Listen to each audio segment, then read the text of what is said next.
ZZ presents Double Zeta Gundam.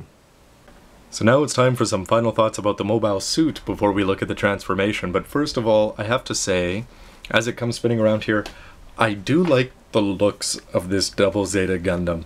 And again, the colors, the lines, the bulkiness, the sheer power of it, the Double Zeta, that's what it should be. And this looks pretty good. But if I have to say any good things, I think that's about where it's gonna end.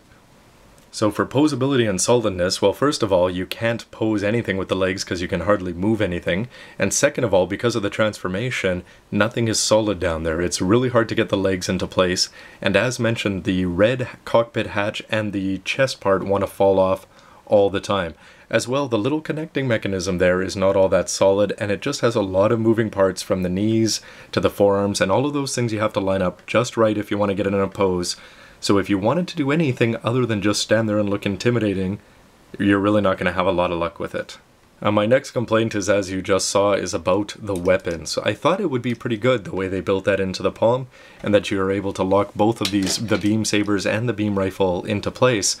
But instead, first of all, this is too long, so you can't do anything with it. You can't move the arm to work your way around it. The white parts are no good, and because the parts don't actually fit well into the palm, nothing locks into place. So what could have been two of the very coolest weapons in all of Gundam end up just being a liability to this as a model. And again, this is probably how he's going to sit on your shelf, and this is the only way he can do it.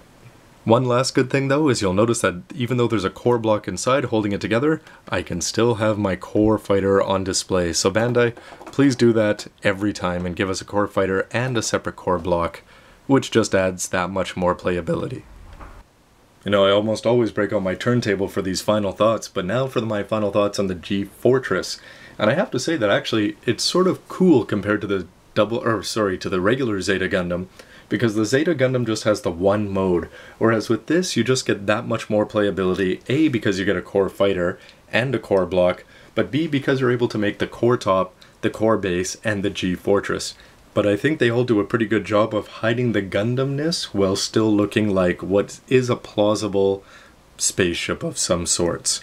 However, what are the costs of this? Well, because of the transformation, I really don't like the legs of the Double Zeta Gundam. A, they're not posable, but B, they just have too many moving parts.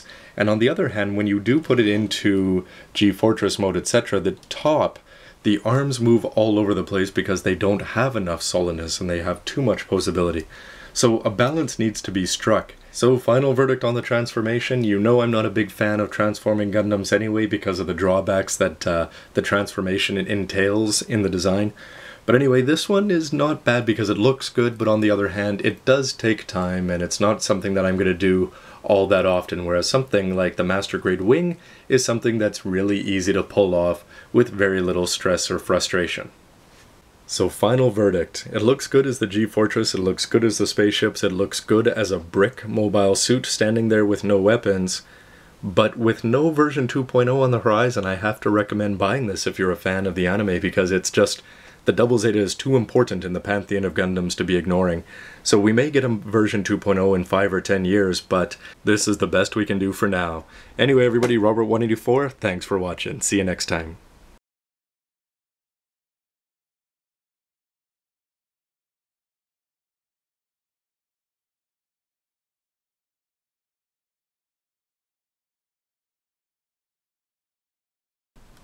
Whoa.